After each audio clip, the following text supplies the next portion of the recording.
पश्चिम बंगाल की राजधानी कोलकाता में आरजी-कर मेडिकल कॉलेज एंड हॉस्पिटल में जूनियर डॉक्टर के साथ हुआ रेप और मर्डर का मामला उलझता जा रहा है। एक तरफ स्टूडेंट्स, डॉक्टर्स, महिलाएं हड़ताल पर हैं, तो वहीं दूसरी तरफ इतने सेंसिटिव मामले पर सरकार और विपक्ष दोनों के बीच जमकर राजनीति हो रही है। लेकिन इन सब के बीच इस केस में क्या कुछ अपडेट्स हैं? क्या कुछ नया निकल कर इन दिनों आया है और फिलहाल ये केस कहां तक पहुंचा है? सीबीआई के सामने क्या सवाल हैं और लोगों के मन में इस केस से जुड़े क्या कुछ क्वेश्चंस हैं? इन्हीं सब के बारे में आज मैं आपको बताऊंगी। केस एक बार फिर से जान लीजिए कि 9 अगस्त की सुबह कोलकाता के नामी आरजी-कर मेडिकल कॉलेज एंड हॉस्पिटल में एक जूनियर डॉक्टर की लाश मिलती है। ये लाश मेडिकल कॉलेज के ही चेस्ट डिपार्टमेंट के सेमिनार हॉल में मिली थी। इस केस में 31 साल का एक शख्स गिरफ्तार किया गया है जिसका नाम संजय रॉय है।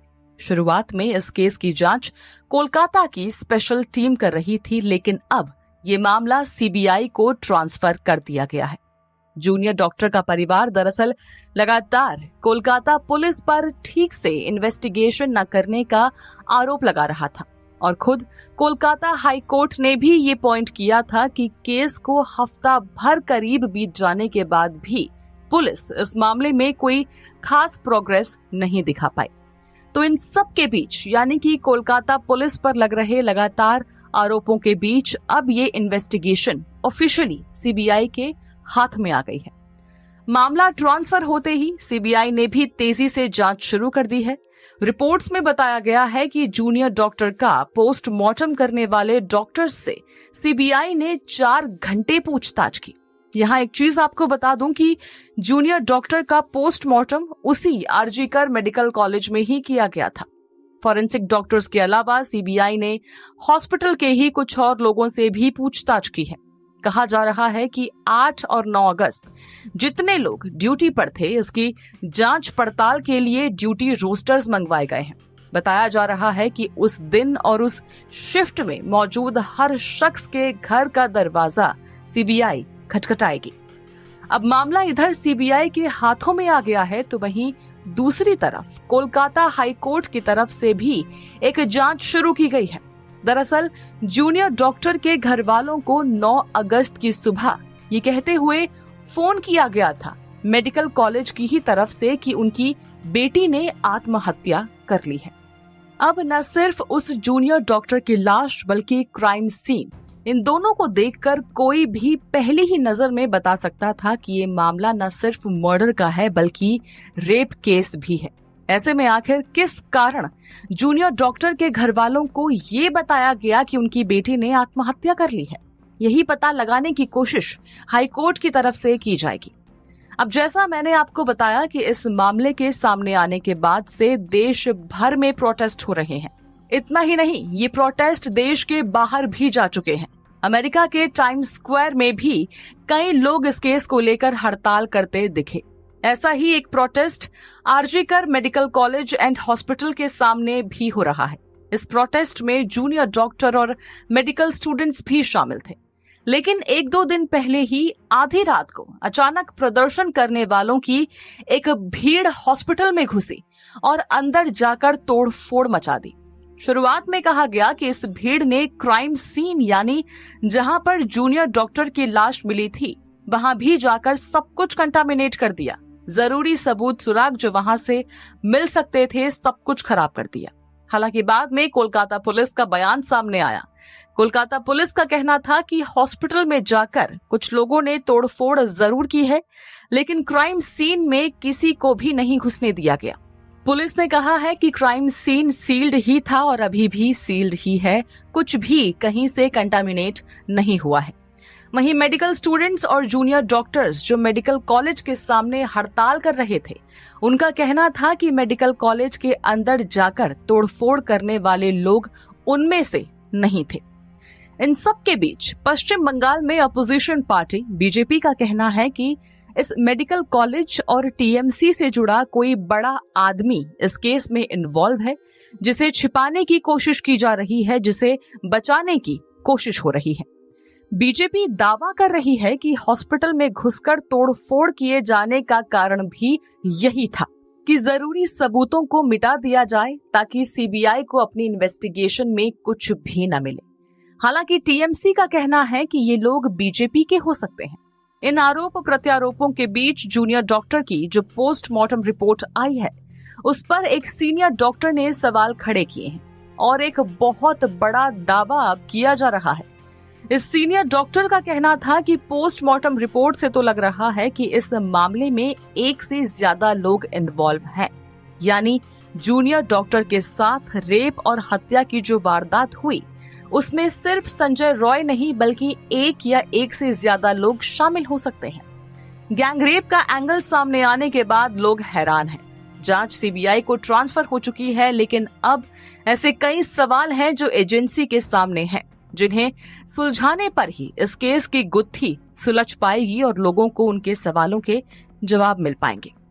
पहला सवाल है कि क्या जूनियर डॉक्टर को इस मेडिकल कॉलेज के अंदर किसी गड़बड़ी का पता था? क्या वो किसी गड़बड़ी की राजदार थी? अगर ऐसा था तो क्या जूनियर डॉक्टर को चुप कराने के लिए उसके साथ ये सब कुछ किया गया?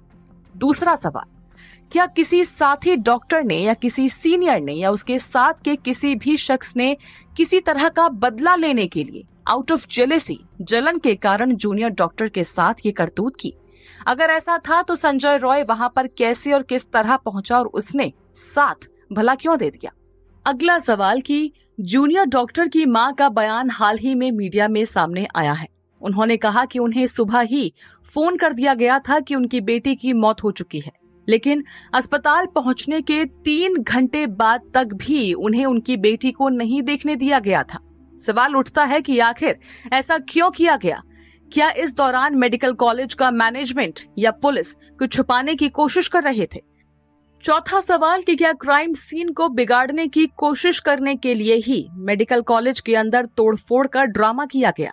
क्या क्राइम सीन पर वाकई कुछ ऐसा मिल सकता था जिसके कारण कोई बड़ा आदमी इसमें फंस सकता था? और सबसे जरूरी सवाल कि मामले को शुरुआत में आत्महत्या का केस बताया गया।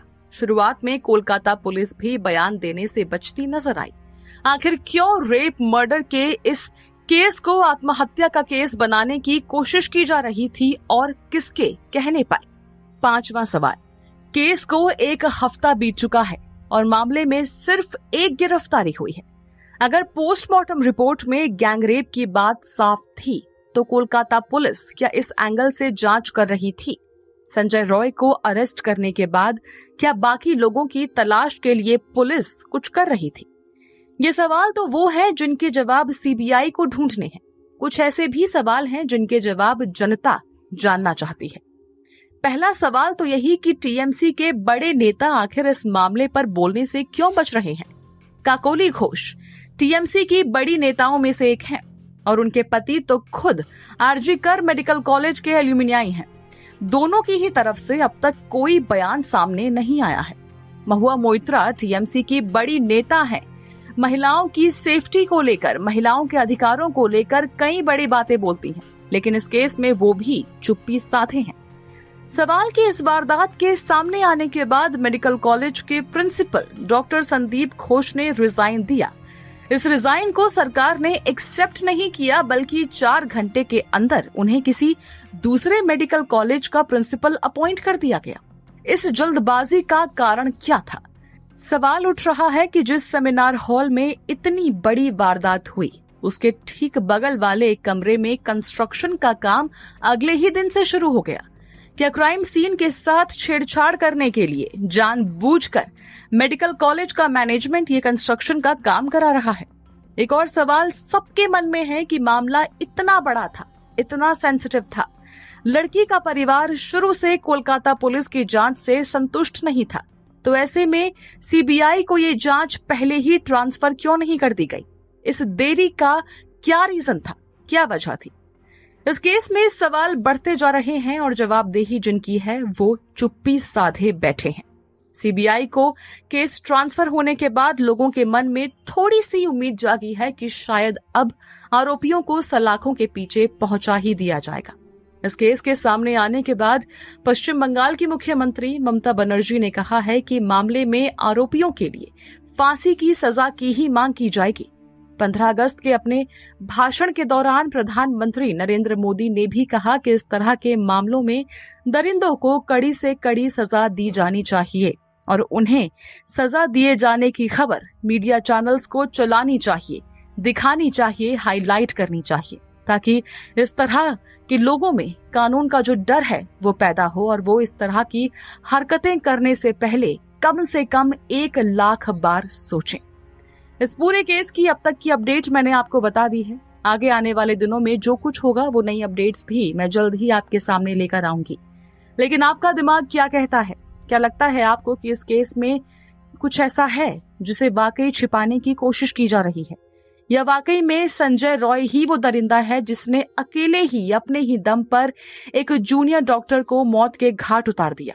जरूर शेयर कीजिए हमसे अपने व्यूज अपने कमेंट्स के थ्रू और सब्सक्राइब करना बिल्कुल ना भूलें हमारा चैनल डार्क टेल्स, जहां हम आए दिन आपके लिए लेकर आते हैं कुछ खास तो कुछ बेहद खौफनाक क्राइम स्टोरीज।